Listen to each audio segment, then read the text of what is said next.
Tinanggihan po ng Taiwan, ng gobyerno ng bansang Taiwan,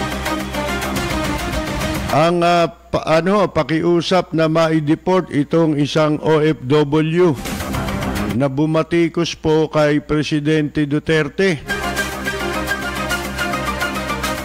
o dun sa policy ng gobyerno ni Presidente Duterte. Yun naman ang yata ang katotohanan kasi may video naman yan.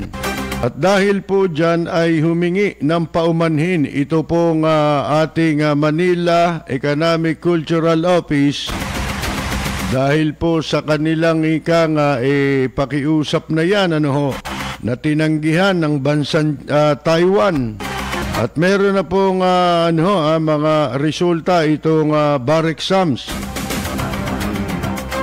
Ang mga nag-top yung top 10 hindi po nagmula dun sa mga prestigious na universidad.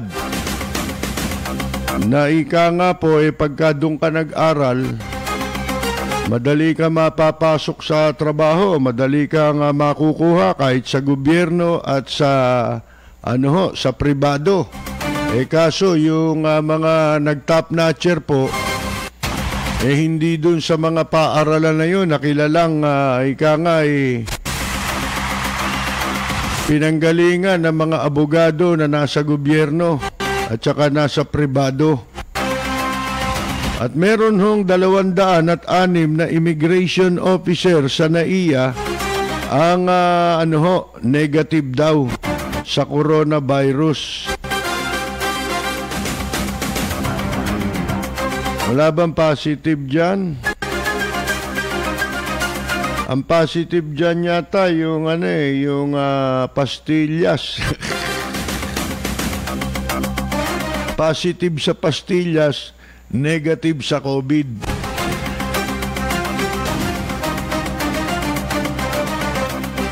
Yun Bueno, mga kaibigan, ito nga Taiwan ay ni-reject, mga kaibigan,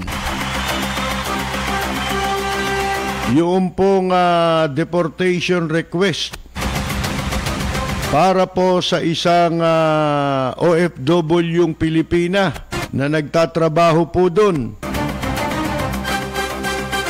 Ito ho'y request, itong ni-reject na request ng Philippine Department of Labor and Employment. Gusto nilang mapadeport yung isang OFW natin dahil daw po sa critical na pag-upload ng kanyang video labang kay Presidente Duterte.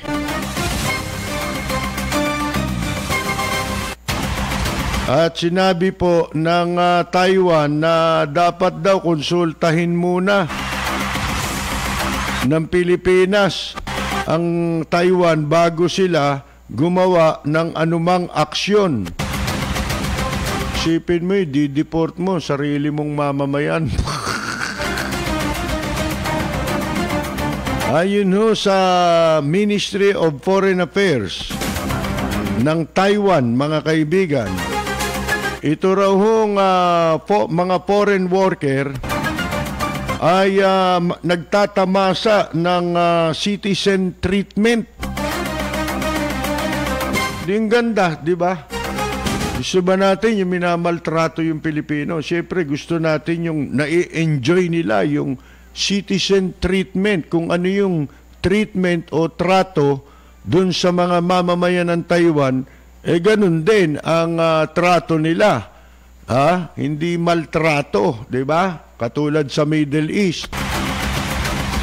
Para sa ating mga OFW, na ang ibig sabihin daw po, yung kanilang karapatan at interest ay protektado ng mga ng mga batas at regulasyon. Kasama diyan ang freedom of speech. Na dapat daw pong igalang ng gobyerno. Ng lahat ng bansa. Naku, Matindi ang sagot ng Taiwan. Ano po? Ito mga kaibigan, ang Taiwan Foreign Ministry ay minaliit po Taiwan Foreign Ministry ay binigyan ng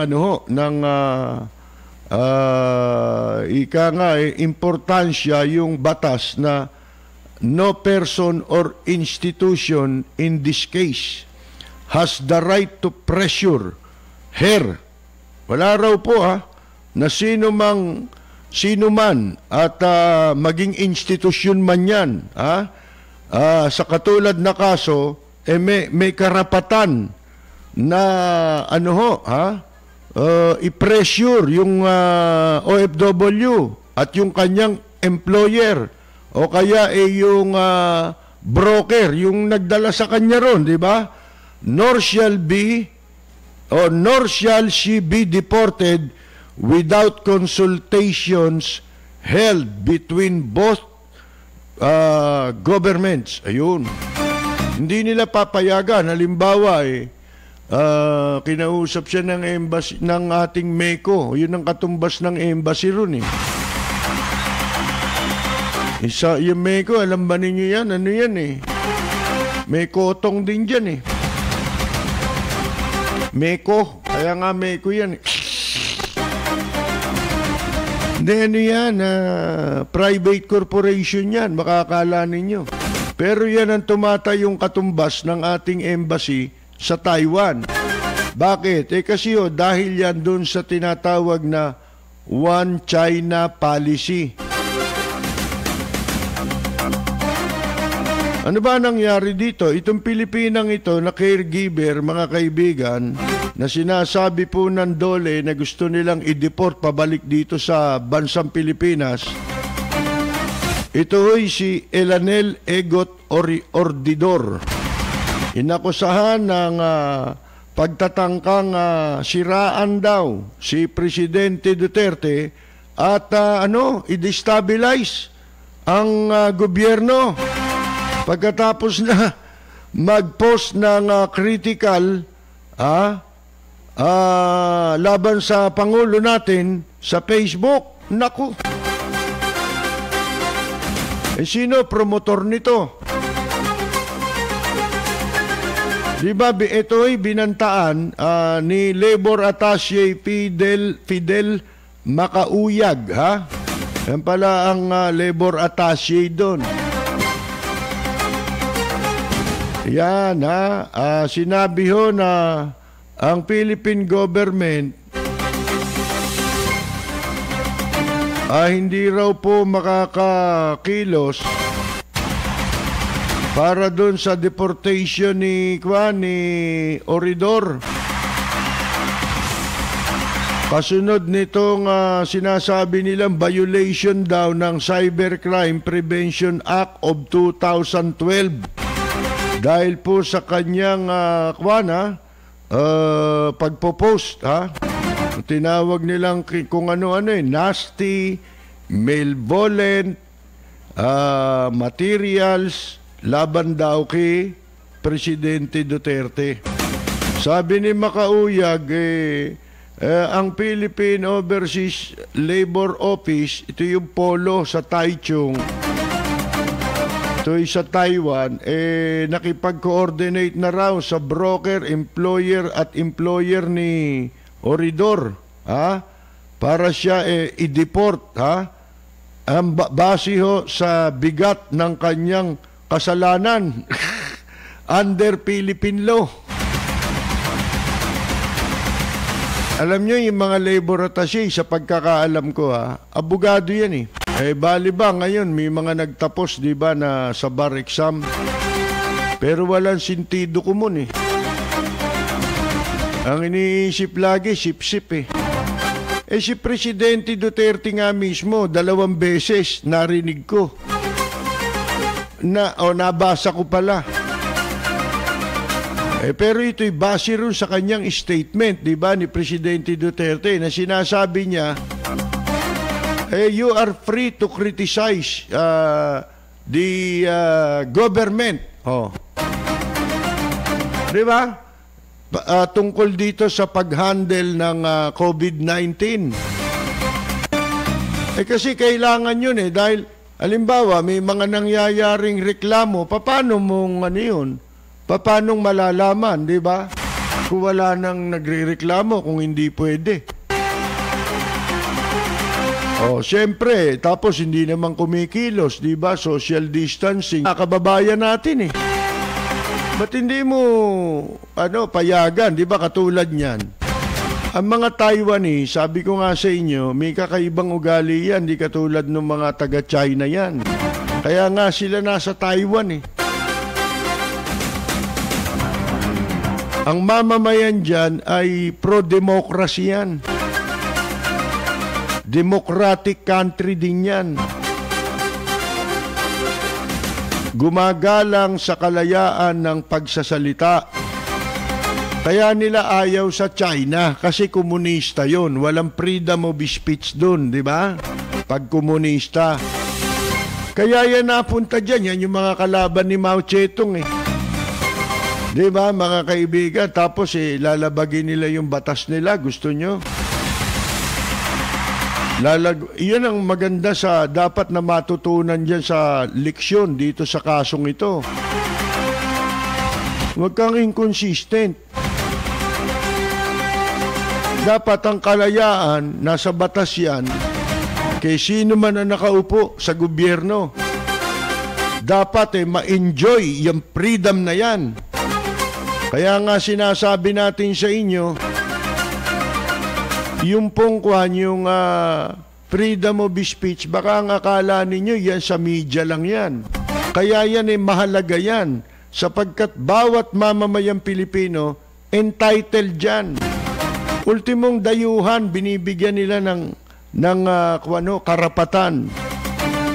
Di ba doon, ganun din yung argumento doon sa nangyari doon sa Dasmariñas Village. Sabi nila, inaamin ng mga otoridad na malayang makapag-exercise yung Kastila na yon ng kanyang freedom of speech. Pero yung pagmumura is another another issue, another case, di ba? Ma-express mo naman yung freedom mo ng hindi mo pwedeng i-invoke yung kapag kayong may ginawa kang kasalanan. Yun. Kaya dapat consistent Hindi yung gusto magsip-sip nito Yan sinasabi ko sa inyo, masama sa pagsisip-sip. Ano ibinunga? Kahihiyan. Ang laking kahihiyan. Sipin mo, pati buong gobyerno pinahiya dyan. Sabi siguro, doon yung gawin niya sa inyo, dito hindi pwede yan. Parang ganun yun katumbas nun Maganda lang ang pananalita rito dahil gobyerno yung nagsasalita, siyempre. Yan ang pag-usapan natin yan, alam nyo, yung pagsisip-sip lang. Walang masama, iba yan sa malasakit, iba yan. Malaki ang pagkakaiba ng pagsisip-sip sa pagmamalasakit. Nagpapapansin. Labor attaché. Alam niyo ba kung ano trabaho ng labor attaché? Philippine Labor Office, mga kaibigan. Alam ba nitong labor attaché? Ito, kung ako, tatanggalin ko to Nilagay niya sa hindi naman yung domestic helper ang naglagay sa kahihiyan sa gobyerno. Ito Ito si Makauyag. Bakit nyo? Hindi niya alam yung trabaho niya Alin, ako ang merong kapangyarihan, si Bakinyan, tatadyakan ko yan sa pwesto. Ora mismo. Bakit ang labor attaché, hindi yan attaché case, na binibit-bit mo. Lumalabas ngayon, ito, bagahing binibitbit parang attache case din Bagahe sa administrasyon ni Presidente Duterte itong damuhong labor attache. Paano ka naging labor attache? Hindi mo alam ang trabaho mo. Naturingan pang alam ko ang nilalagay na labor attache, abogado. Yan ang kinatawan ng Department of Labor sa ating mga embahada. Ito mga kaibigan, ang sabi ho daw sa statement nung last April 25, itong si Labor Attache, Fidel Macauyag, ang sabi niya, hinihiling niya ang deportasyon, pagpapatapon, pabalik dito sa bansa, doon sa caregiver na si Elanel Ordidor. Dahil sa di umano, tingnan nyo kung abogado ito abogadong naturingan. Kasi kung di siya abogado, wala siyang karapatang maging labor attache. Dahil sa di umano cyber libel over her social media posts. Dahil nga daw dun sa ipinost na sa social media laban kay Presidente Duterte, na ang sabi nito si Macauyag, yan daw naglalayo na yun daw video na yun nitong nung caregiver naglalayo na humakot ng pagkamuhi ng hatred sa gitna po nitong COVID-19 pandemic.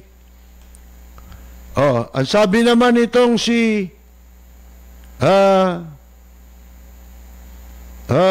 ni Banayo, ito si Lito Banayo, ang pinakamataas na nakapwesto ron. Siya yung representative na hindi na naalis doon kasi ang sarap maupo sa Meko, baka kala ninyo ang laki ng kwartang kinikita ng mga nakaupo dyan. Itong labor attache na to, ang sweldo nito pag bumaba sa 300,000 piso isang buwan, mahina. Ngayon, ang sabi nitong si Banayo, when I learned about the press statement issued in Manila, I immediately got in touch with the Ministry of Foreign Affairs to apologize for the wording of whatever statement it was that talks about deportation. Banayo said, naku, naghugas ng kamay. Ngayon mo lang sinabi yan Di ba? Tagal na nito, anong petsa na tayo ngayon? 1 linggo pa to ngayon, eto alam ba ninyo ang pangunahing trabaho ng isang labor attache? Saan mang embahada, ipinadala sila o mga konsulada? Alam nyo ba pangunahin? Primary responsibility nila. Sila ang tagapagtanggol, tagapangalaga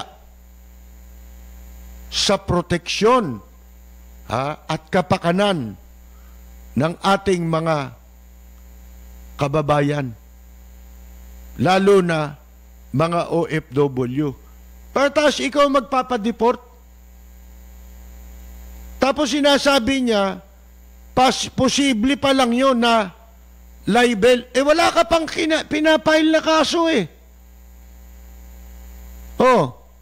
wala ka naman pinail na kaso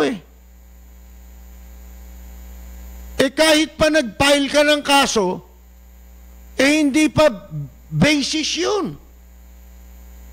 Hindi ba? Para pauwiin mo siya. Nagbabanggit ka ng cyber libel na kaso, hindi ka naman nag-file. Yung sa'yo, alleged, di umano, paratang pa lang yun sa'yo eh. Ano ba ang proseso? Alam mo yan abogado ka eh. Kung meron ka sinasabing kaso, labang kanino man, mag-file ka ng kaso. Sa piskal, punta ka. Hindi ba? Tapos, magsasubmit pa yon. May proseso yan. Kung talagang pasok yan sa cyber libel, hindi pasok yan eh. Freedom of speech yan eh. Ibig mo sabihin, walang karapatan niya na pumuna.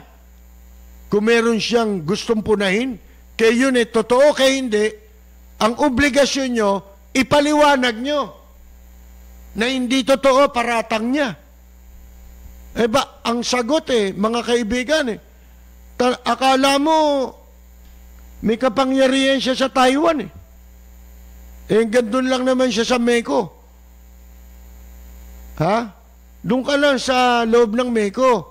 Paglabas mo ng bakuran mo ron, wala ka ng kapangyarihan doon. Sipin mo, pati batas doon gusto nyo mabaluktot? Makapagsip-sip lang kayo? Nagpapapansin yan ang sinasabi natin. Magkaibang-magkaiba yung malasakit sa pagsisip-sip.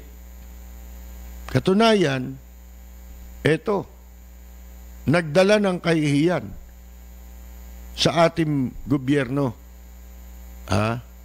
Dinamay mo pa yung buong gobyerno. Sa ginawa mo, makapagsip-sip ka lang. Hindi ba nung isang araw, yung 2 weeks ago o last week, yung si Commissioner Rowena Guanzon ng COMELEC, yan din ang paliwanag niya Binabatikos niya yung undersikwat,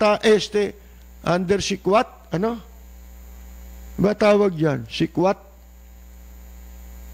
Dyan sa DENR, mga kaibigan, dahil sinasagkaan yung kalayaan ng mga empleyado na siwalat ng kanilang saloobin. Abogado rin si Guanzon Tapos ang sabi, wala raw karapatan, sabi nitong undersikwa, Diyan sa DNR na nagmamarunong, mga kaibigan, akala nyo nag-issue sila yung DNR ng order na bawal yung pinagbabawalan. Dahil hindi mo raw pwedeng kagatin yung kamay ng nagpapakain sa'yo. Pinag-uusapan dito, mga public officer ito Mga public employees yan At ang sabi sa jurisprudence ng batas, mga kaibigan, pag pumasok ka sa gobyerno, hindi kasamang isinusuko mo ang kalayaan mo. Sa pagsasalita. Yung iyong freedom of speech ay hindi nawawala sa iyo kahit nasa gobyerno ka. Pwede ka, maliban na lang kung ikaw ay gusto mo manawagan na magrevolusyon dito sa Pilipinas. Yun, masama yun. Gusto mong magkagulo ang bansa. Hindi naman masama ba sabihin yung hinaing nila kami hindi natutulungan? Kailangan din namin, ganun. Masama ba yun? Kung lahat minamasama na, ay iba na yan. Katulad nito, tinan mo, naturingang abogado, hindi niya alam ang trabaho niya, supposed to be ikaw ang magtatanggol dun Nasa ibang bansa yun kaya kayo nilagay sa foreign mission para masiguro na mapapangalagaan ang interes at kapakanan ng ating mga kababayan, especially mga overseas contract workers. o mga OFW, Overseas Filipino Workers, mga kaibigan. Yan ang pangunahing trabaho ng labat. Tawag pa nga dyan, labat eh.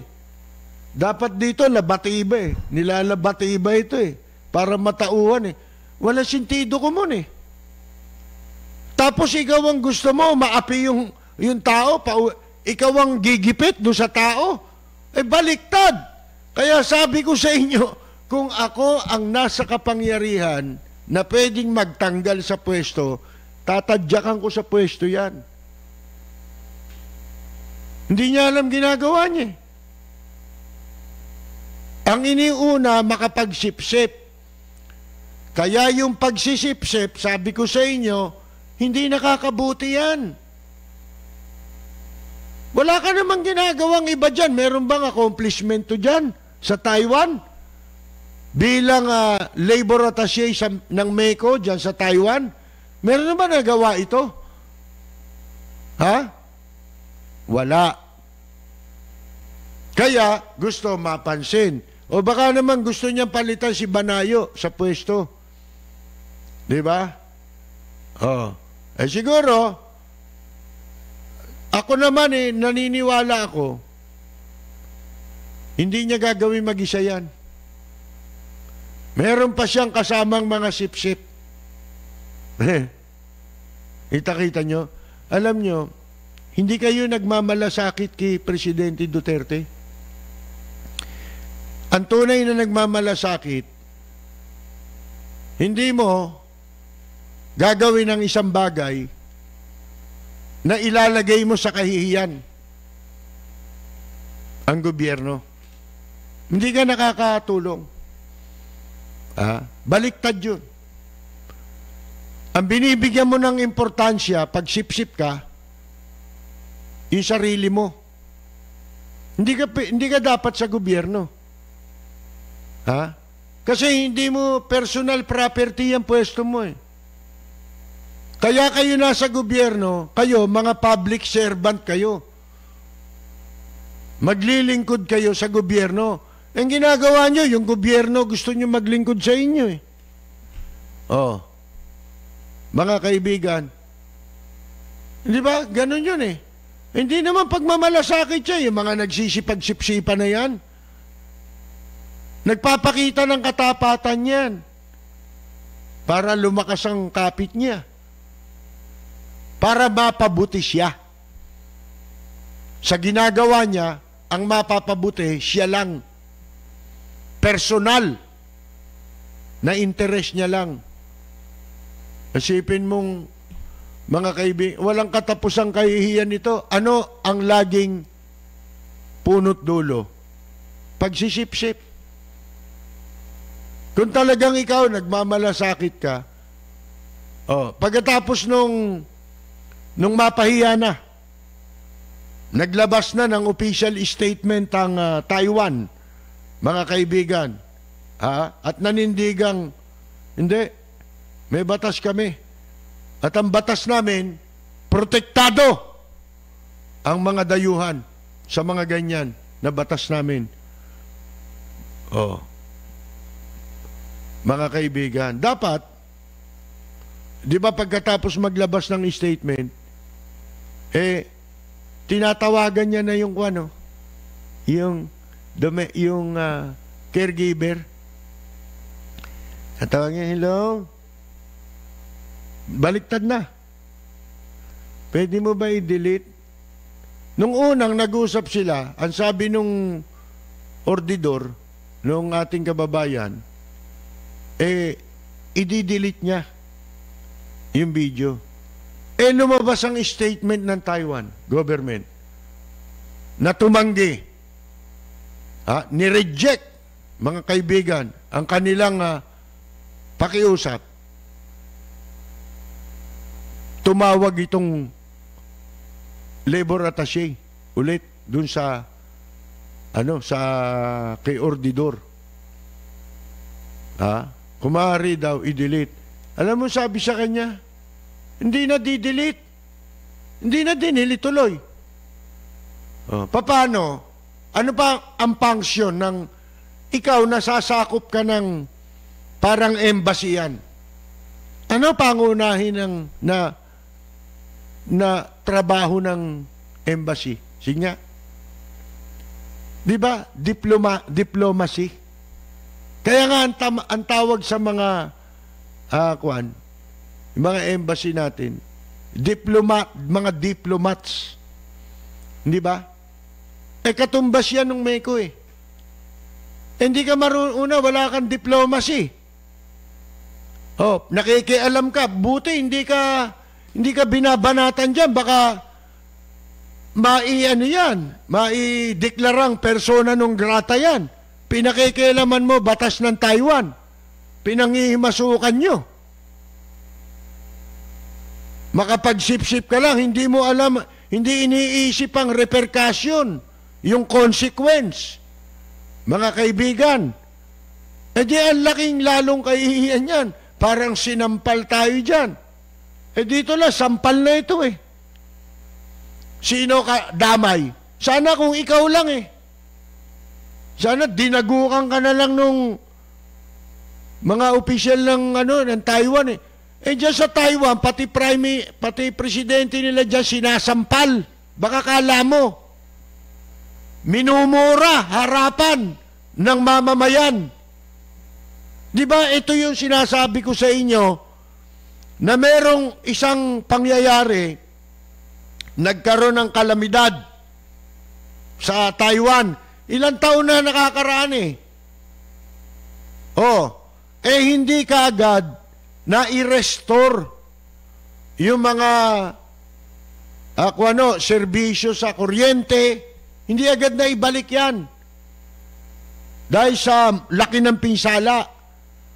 Alam niyo ba yung hindi ko maalala kung presidente yon o prime minister nila, presidente yata, o prime minister. Sa isang mall nakasalubong siya, may nakakailala sa kanya, pangkaraniwang mamamayan.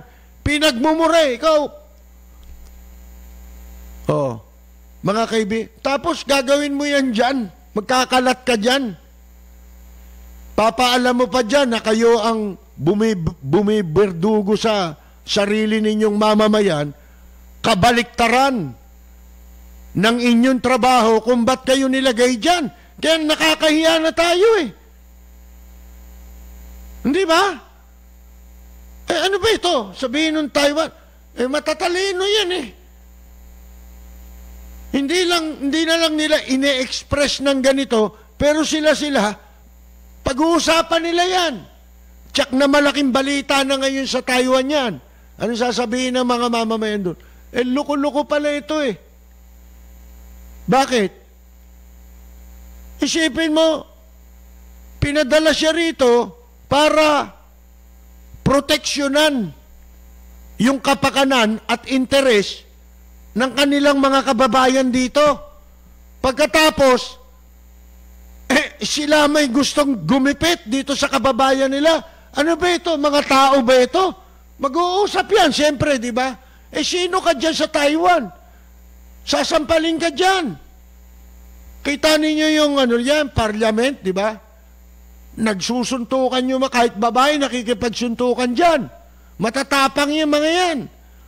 Pero sa kabila niyan, statement ng Taiwan government?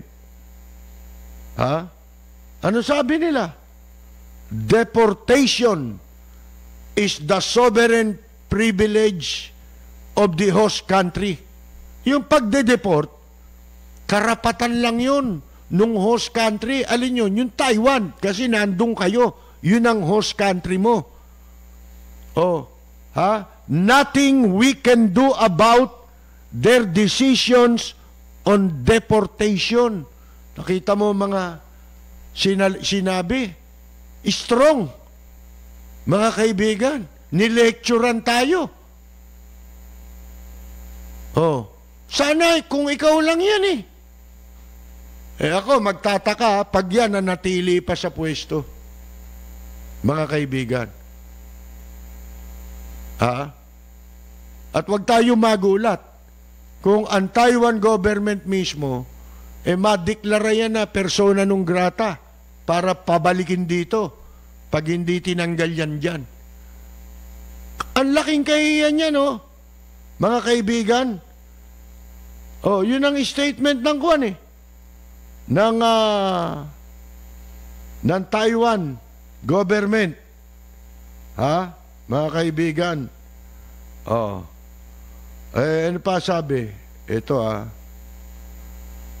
no person or institution in this case has the right to pressure. Ito yung binasa natin kanina her.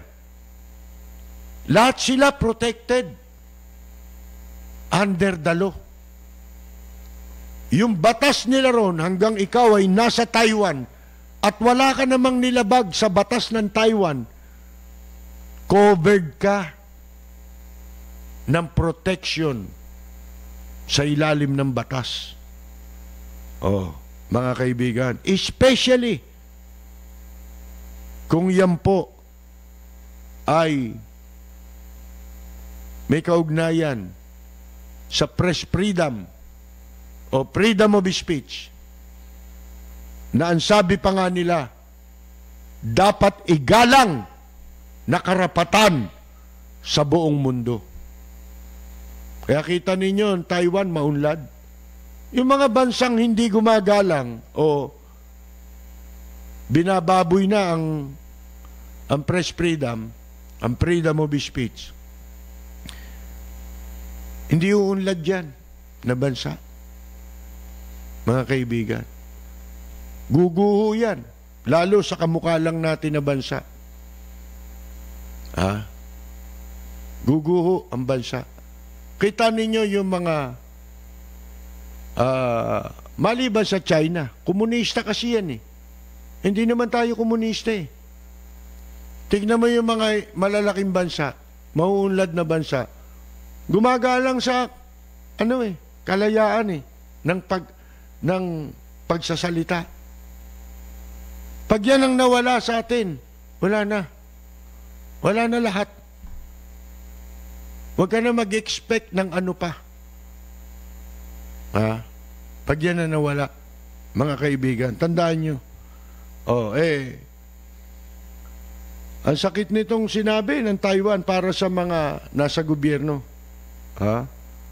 Ang sabi nila, ang ganda nung sinabi ng Ministry of Foreign Affairs, the foreign workers enjoyed citizen treatment, which meant their rights and interests were protected by relevant laws and regulations, including freedom of speech, which should be respected by governments of all countries. Yun ang gagandang pakinggan, di ba? Mga kaibigan, nakakahiya pagkatapos sasabihin mo ang kaso nitong, kumpara mo sa napakababaw nung kaso. Paano nagkaroon ng kaso? Wala pa nga. Inaakusahan mo pa lang gusto mo maparusahan na, ma-deport na. Hindi ka pa nga nagpapail ng kaso. Pag nakumbik mo siya, yun, tsaka mo siya siguro pwedeng pauwiin. Pero I doubt na pwede yan. Mga kaibigan, hindi magtatagumpay yan. Kahit na mag-file pa kayo ng kaso laban dun sa caregiver na kababayan natin, I doubt. Mayroon pa nga masakit na sinabi yung caregiver Alam mo, ano sabi nung caregiver? Bakit yan si Sasot, si Uson? Meron pa. Pinoy ako, mga ganon. Pinagbabanggit niya Bakit tanya nung sila binabalahura si Vice President Leni Robredo? Hindi sila nagsasalita. Walang cyber libel. O, kita ninyo. Isipin mo, kalaban mo lang labor attaché ka Hindi mo na masagot. Alam mo raw sabi nung labor attaché, ay sige ho Nagpaalam na nung kausap siya sa telepono. Mga kaibigan, tinawagan niya para ulitin niya na napahiya na siya rito, naglabas na ng statement ng gobyerno ng Taiwan. Siguro inutusan siya ni Banayo, kausapin mo na yon. Baka mamaya kausapin pa ng gobyerno yan ng Taiwan Baka kayo ireklamo niyan. Para kayo madeklarang persona non grata dyan. Nakikialam kayo sa affairs ng Taiwan government. Pakikialam yan. Sipin mo, gagawa kayo ng deportation proceeding nang hindi alam ng gobyerno nila. Ang kinukumbinsa, yung broker, siyempre, kasi nga may lagayan dyan sa Ameco kilala nila yung mga broker dyan Yun yung lumalabas na recruiter. Mga kaibigan, may laki ng lagayan dyan. Akong daming pera dyan sa Taiwan. Mga kaibigan, alam ko yan matagal na. Akala ninyo, yung sa ibang panahon, ewan ko ngayon kita mo, malakas si Banayo kasi hindi siya natatanggal Alam ba ninyo, sa panahon ni Presidente Ramos, hanggang sa mga sumunod sa kanya, maliban sa kasalukuyan, ang pwede lang maupo sa Taiwan, malapit sa kusina. Yung sinasabi, malapit ka sa kusina, nandun ka, inner circle ka. Minsan nga, may mga kamag-anak pa yata nalalagay dyan. Meron akong isang kaibigan magiging director yata siya dyan sa MECO. Ang laki ng pera, baka kala ninyo. Yung sweldo, baliwala yun. Ang pinakamababang sumusweldo dyan, 300,000 piso. Pinakamababa yun. Kung ikaw yung representative, milyon. Mga kaibigan, yung per dime, per gem, per dime na tinatawag dyan, kasi board yan, nagmi-meeting yan. Twice a month. Isa dito sa Maynila, isa dun sa Taiwan. Kaya junket yun, di ba? Pag Taiwan. Magkano ang bayad sa kanila ng gobyerno? Kinukuha sa pondo ng MECO. Bawat meeting, $10,000.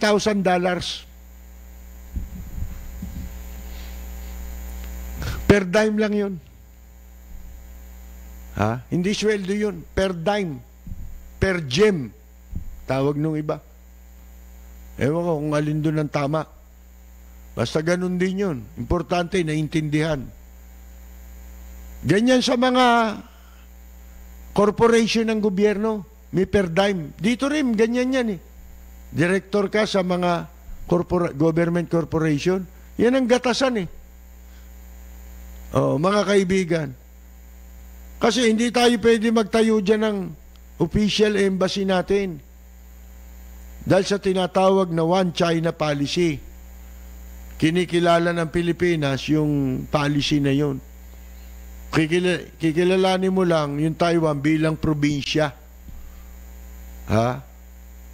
Parang tayo, malapit ng probinsya ng China. Gagawin nila. Tayong probinsya. Katunayan, yung West Philippine Sea, sakop na ng ibang administrative region Kumbaga, may sarili ng probinsya yan na nakakasakop dyan sa mga teritoryong inukupahan ng China.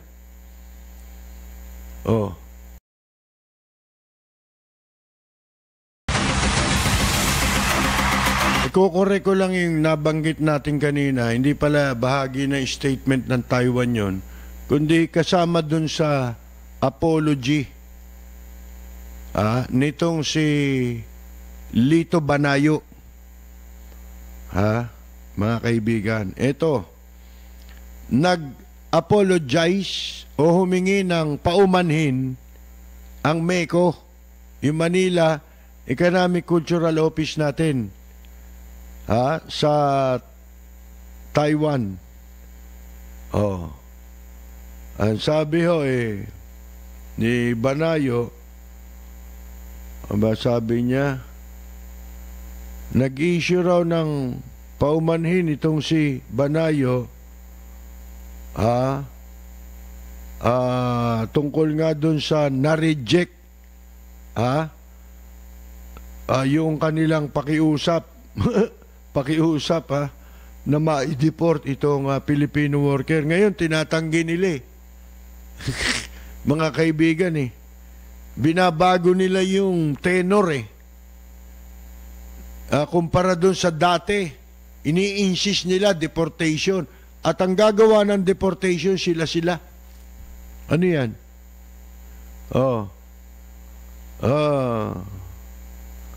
Yun, sabi raw ni Banayo nung malamang ko niya yung statement na yan, agad daw siyang nakipag-ugnayan sa Ministry of Foreign Affairs para humingi ng apologize o ng paumanhin for the wording of whatever statement daw mga pananalitang sinabi. Kung ako mga kaibigan alin ako Taiwan, antayin natin, tignan natin kung palalagpasin ng Taiwan yan. Diba? Pero kung ako gobyerno, hindi ko na-antaying ang Taiwan magprotesta o kaya maghain ng ideklarang persona non grata itong taga MECO. Kasi kung totoo sinasabi nito si Banayo, dapat siya sinawata mo yan. Alam niya yan from the very start Hindi naman kikilos yung labor attaché na yun on his own. Siyempre, may kinalaman si Banayo dyan, tsaka yung Department of Labor dito, yan si Silvestre Bello, mga kaibigan. Lumabas sa dyaryo lahat yan bakit inantay nyo na i-reject ng Taiwan government kung hindi totoong suspecha natin? Dapat din nyo na inantay. Hoy, ano yung mga pinaggagawa mong yan? Hindi ba alam mababastos mo yung Taiwan dyan? Kasi gagawa ka ng sarili mong proceedings laban doon sa isang kababayan natin, at hindi mo ba nalalaman na ang trabaho mo dyan ay pangalagaan ang kapakanan at interes ng ating mga kababayan, lalo na parang Marcos din, yung mga kababayan nating OFW. Kaya sabi pala ni Banayo, siya pala nagsabi nitong deportation is the sovereign privilege. Ba't ngayon mo lang sinabi yan? Of the host country. Nothing we can do about their decisions on deportation. Ngayon mo lang sinabi yan, Banayo. Natatawa ko rito kay Banayo Ito, lahat ng sinamahan nito napahamak. Gumanon simula kay Vice President Doy Laurel. Ako, lintik din ang jinx sa katawan na dala-dala niyan. Wala sinabi si Amay Bisaya dyan Pagdating sa kamalasan.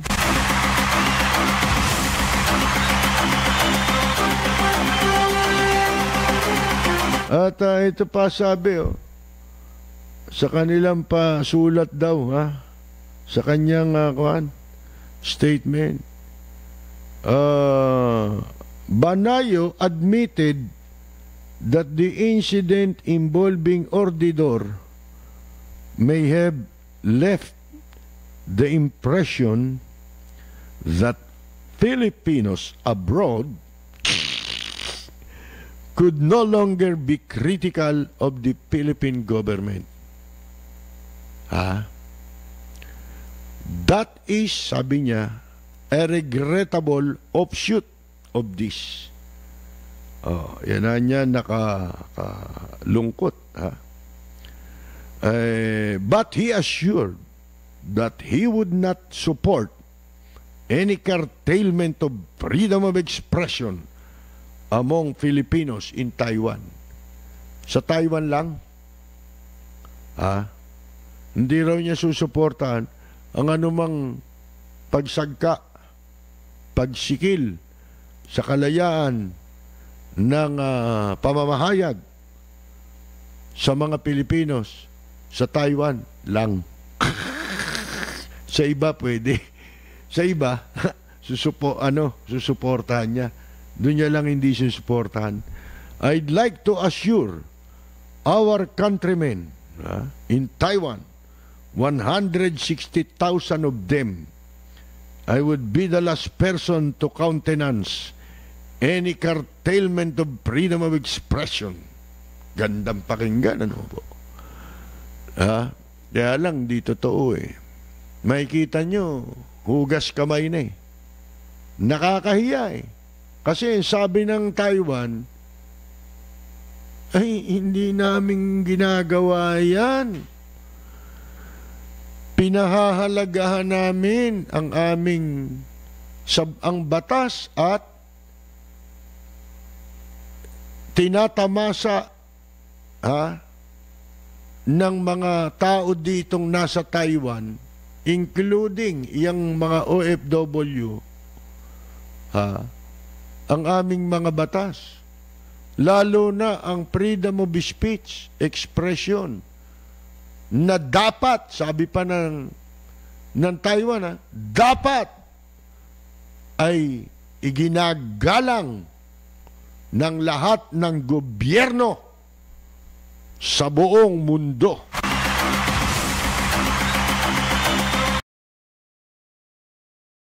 Ngayon naman, kagabi, di ba,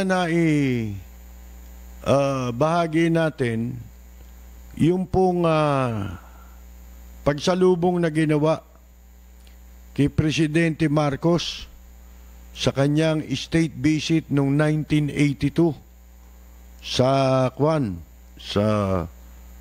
Amerika. Ang presidente si President Ronald Reagan. Ngayon naman, nag-speech inimbitahan siya bilang guest speaker sa National Press Club of America. At nagtalumpati siya ron.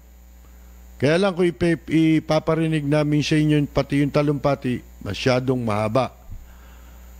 Ang paririnig ko sa inyo, yung pong naging question and answer ng mga members ng National Press Club of America. Tinanong siya ng mga journalist at sa pamumuno nung presidente nila noon, at that time babae yung presidente. Sa mga manonood, makikita ninyo. Pero sa mga nakikinig sa radyo, mapapakinggan ninyo. Narito pakinggan natin.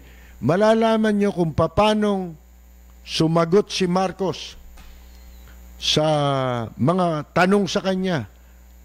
Noong panahon na yon, malakas na ang pressure na bumaba si Marcos sa kapangyarihan dito at international community. May malakas na clamor labang kay Marcos. At ang mga journalist ng Amerika, very critical sa kanya, laban sa kanya, pati ibang bansa. Pero pakinggan ninyo kung paano siya sumasagot ng matalinong pagsagot at kagalang-galang na pagsagot. At kung dito malalaman ninyo kung gaano kamahal ni Marcos ang mga Pilipino. Pakinggan po natin.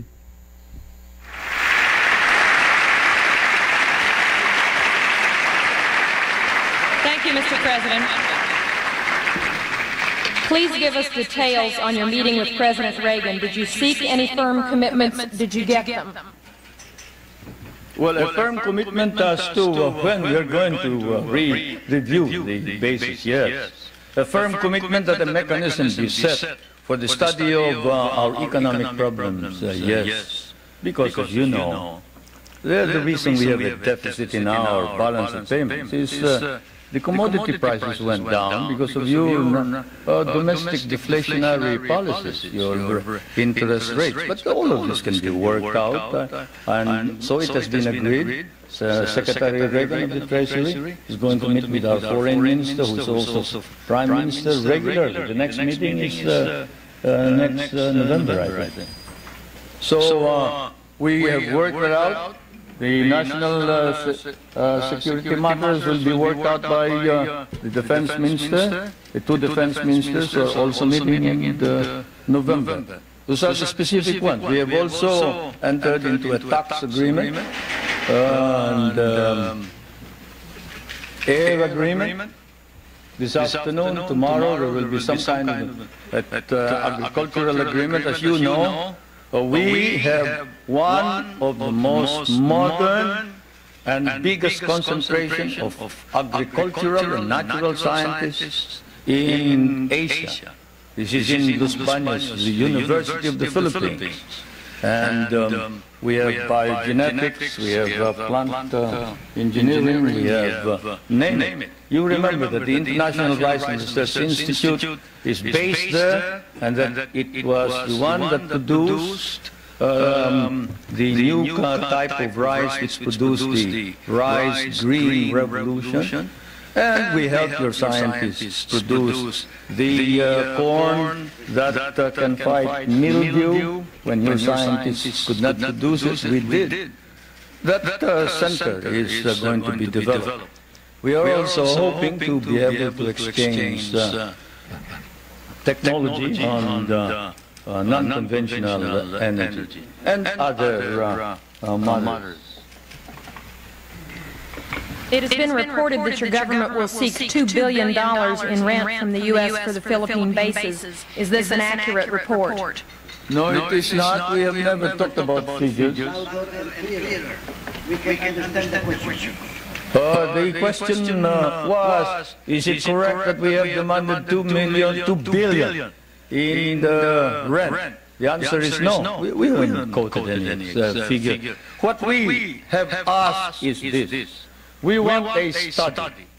What is it that is necessary in order that we can perform our job?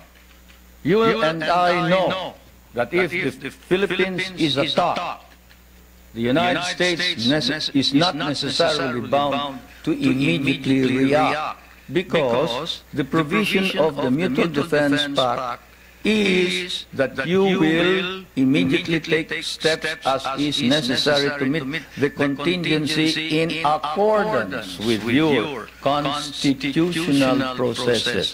What does that mean? That means that you go to the Senate and the House of Representatives. What does that mean? That means delay, while we are dying there.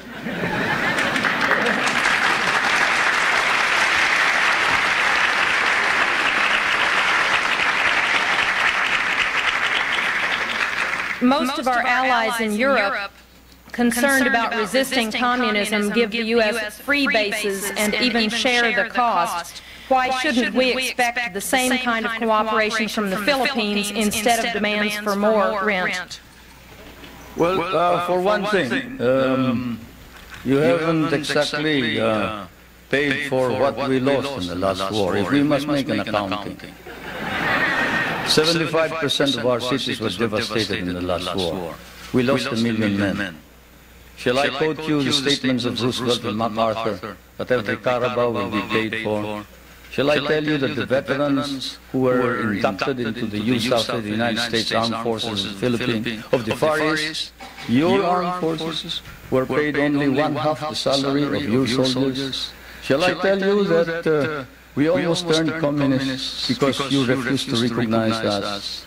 Shall I tell you that I had a difficult time stopping my guerrillas, 25,000 of them from joining the communists, because precisely you sort of forgot that we had done the fighting for you, you know, and we were parts of your armed forces. But in fairness to the American Congress, when we came here and we called attention to the fact that we had been abandoned and forgotten, they themselves in outrage immediately passed the law, recognizing the services of the Filipino and reinstating them as parts of the United States Armed Forces in the Far East, including back pay and benefits. That, Madam President, is the answer, in addition to the fact that those people that you are talking about have been making money at the expense of the United States for quite a long time, while we have not.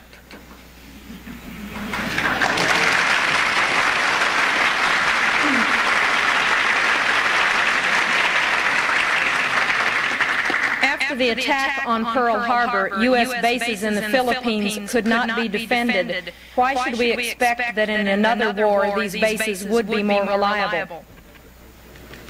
That's one of the questions that I wanted to find out.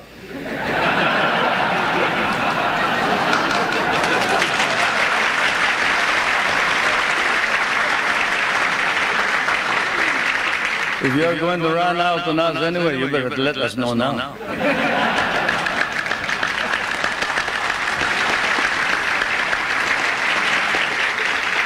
Is it true President Reagan has not raised with you any concern about repression and human rights?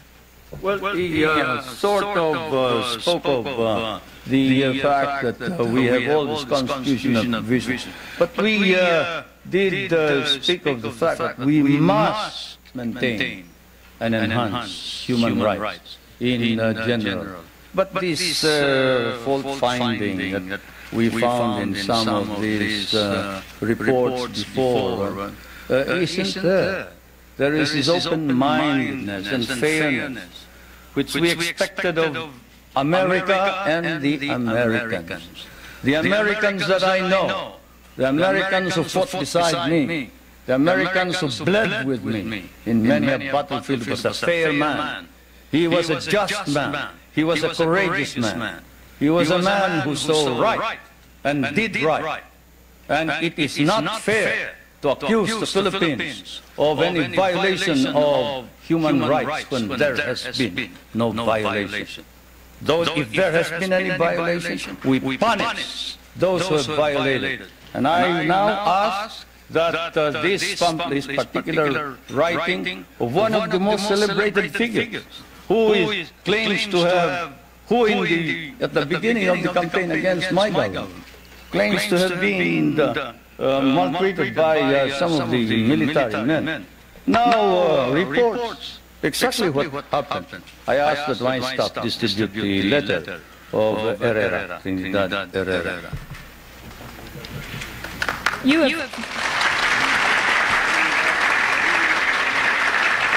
You have indicated that the allegations about political repression and human rights are overblown. How then do you explain the findings of the international independent group Amnesty International, which documented cases of torture, disappearances, and illegal detention? Well, I'll tell you that the Amnesty International has never come to the Philippines. That's why. All they talk about is something that they think hearsay. Let's give one specific example. Father Abedicio, a famous case. Father Abedicio is supposed to have disappeared. He is a member of the clergy in the Philippines. He's a Filipino. He disappeared and we couldn't locate him. Not even my best intelligence officers could locate him. And what did we discover after 6 months? We discovered he had run away with somebody who claimed to be a nun, and he was in Germany. How do you like that? And we got blamed for it. We got blamed for it. That's it. That's how the Amnesty International has been reporting all this thing. This questioner says, I have been in Manila and talked with both Filipino and U.S. businessmen. They say the Philippines are the most corrupt nation in the Association of Southeast Asian Nations, and that your wife's nickname is Miss 10%. Will you comment? They must mistake us for another nation. He must have been living in the bar.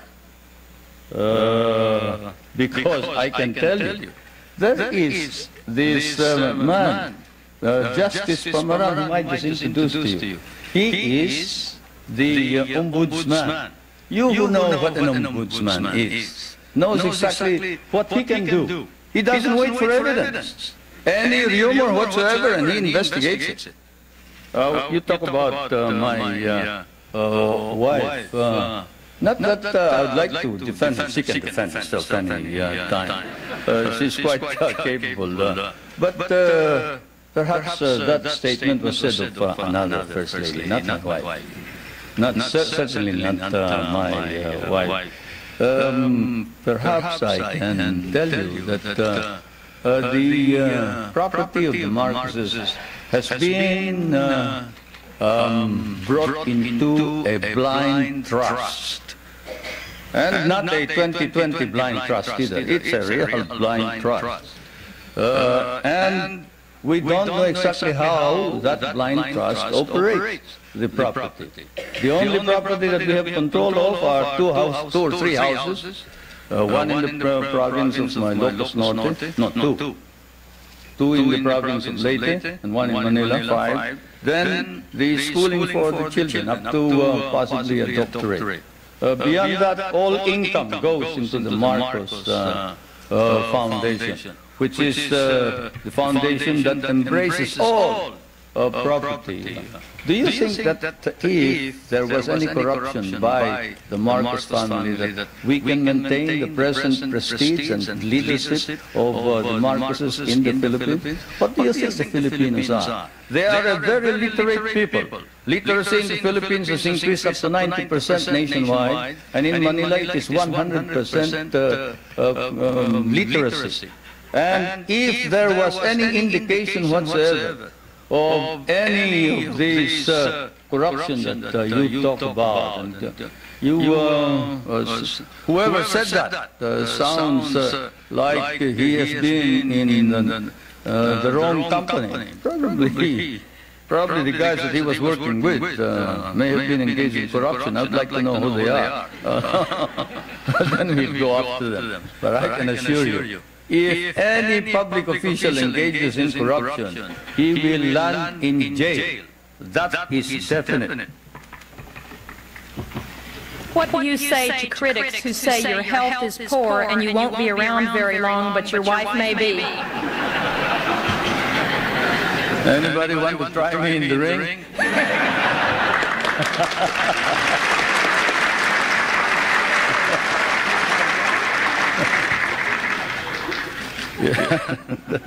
Ridiculous. I refuse to answer questions like that.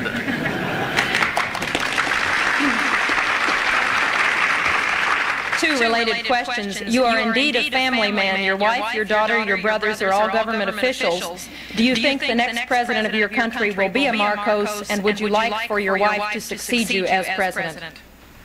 No. The problem here, of course, is that one, you do not understand the Philippine politics. You see, first of all, my brother, did you say my brother was governor? Government officials. My brother volunteered his services for Medicare. Did you want him to withdraw his voluntary services as a medical officer? He is serving our country practically free, abandoned a very profitable medical career in order to serve what we have as Medicare, which is your Medicaid, no? Yes. He is not a government official by any means. This is a voluntary organization. My wife was elected. He was elected because the candidates wanted to include him, to include her. They wanted somebody to carry them. Minister Romulo will tell you that without the support of the governor, who happens to be well liked by the people of Manila, they probably wouldn't have won in the last election. It's just a matter of helping out in the political campaign.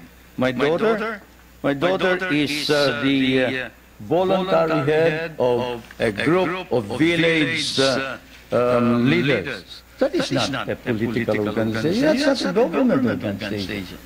This is an association of young kids who are organized in order that they can help each other. Kabataan Barangay. And I am surprised that you hold it against these young kids, that they get together so they can play football, they can encourage sports, they can encourage people, the young kids from going into drugs. Don't you think that you should also organize something here in the United States and get somebody to stop the young kids from going into drugs and instead go into sport? Well, that's what they're doing. Now, with respect to the other officials, the question, of course, doesn't specify. Let me put it this way. As I told you, our government is a caucus government, consensus. When the consensus of the party demanded that I appoint the First Lady as a member of the Executive Committee, I had an agreement with them, and that is that she would not become President or Prime Minister. At the beginning, even Prime Minister Cesar Berata was for the First Lady becoming Prime Minister. But the First Lady and I stood our ground, and we nominated the Prime Minister Berata instead. Now, is that the action of anybody who is preparing to take over as a dynasty? Now, my other daughter, she is in Pennsylvania, she's studying voice culture, and she is in anthropology. I don't see what connection that has with politics. Mr. President, your opponents say this trip is costing between $5 million and $20 million. What is the budget for your trip? It's ridiculous. My cabinet is spending only a very minuscule part of that. If there are any people who have joined this group, they are on their own. I'm sorry to say. They're on their own. Do you believe the United States now has a consistent, understandable policy toward the Philippines and East Asia? Shouldn't you ask that of the United States leaders, not me? But as far as I'm concerned, yes. Insofar as we can understand. What I see is a resurgent American nation under a new leadership, trying its very best, earnestly trying to arrest, decline, and slide in prestige and in policy, in domestic and foreign policy. That is what we see from the outside. There is an earnest effort to prevent drift and confusion. Now, we would like to encourage that because among the small nations, there is no possibility of any progress so long as there is instability throughout the world. And so, as I said last night, what I see now, 16 years after my last visit, actually my last visit was when I came to participate in the memorial services of President Eisenhower in 1969, not 1966, 1969. But what I see here is while in the past America was in the dark, and there were doubts and misgivings. There were fears that you were tiring, you were weary, you doubted your own strength, you didn't know where you were going. But now there is hope, and the phenomenon, what we see is an America emerging out of the shadows. It's still partly in the shadows, but it's trying to emerge. And certainly under the leadership of President Reagan, it's trying to organize an integrated, understandable foreign policy. And that's what we see.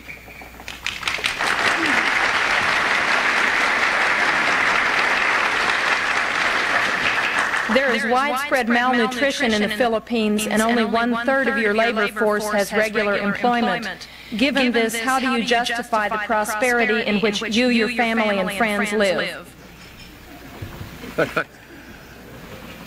You must like us, the way you ask this question.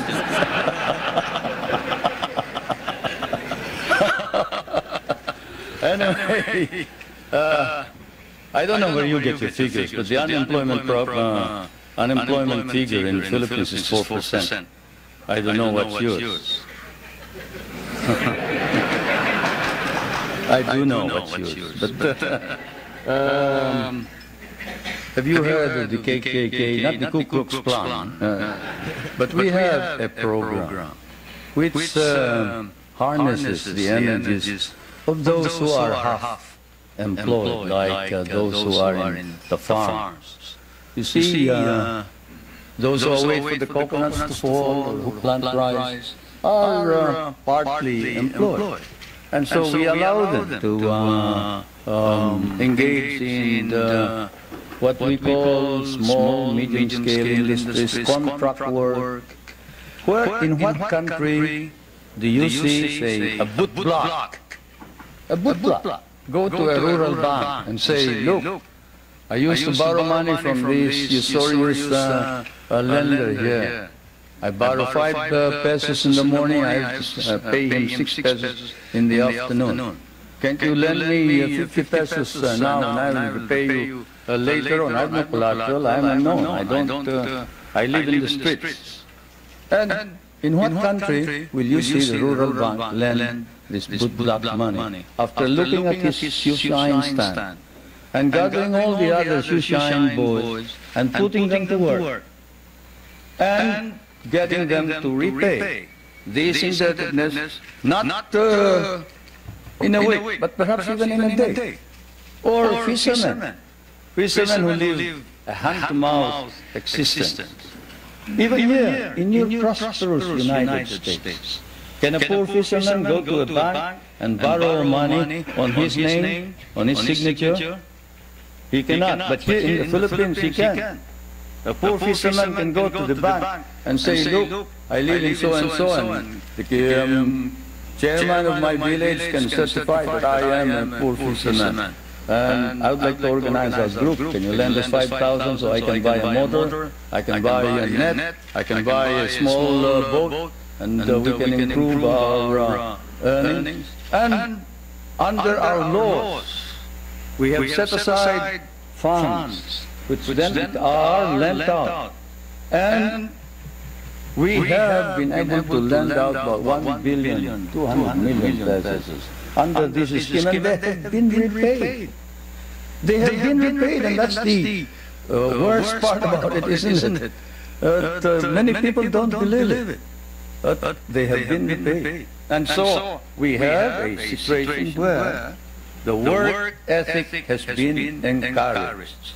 We tell everybody, you don't plant rice, you don't eat rice, you don't work, you don't get anything. But you work. We'll give you the wherewithal, we'll give you the funds, we'll teach you how to work if necessary. And we will see to it that we will sell your products. That's what's happening in the countryside.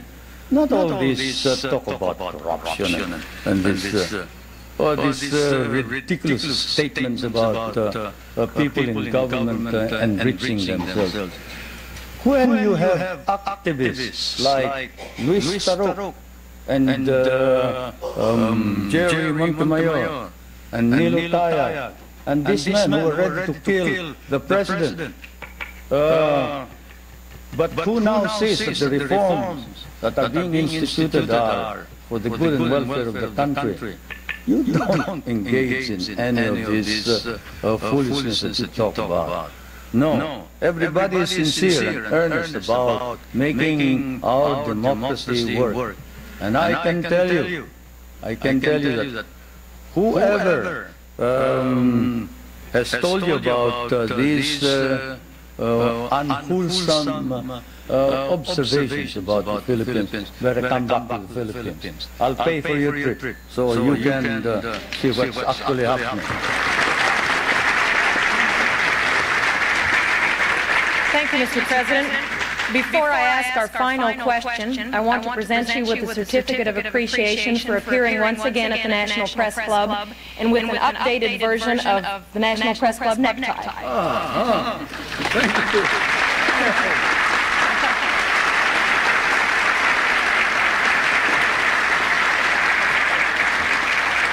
And now our last question. Is it really true, as your biography states, that you were born in a thunderstorm? How should I know? But my mother says so, yes. My mother says, and I guess, if you can't believe your mother, whom will you believe? Huh? Thank you very much. If you'll please stay seated until the official party is out of the room. Thank you.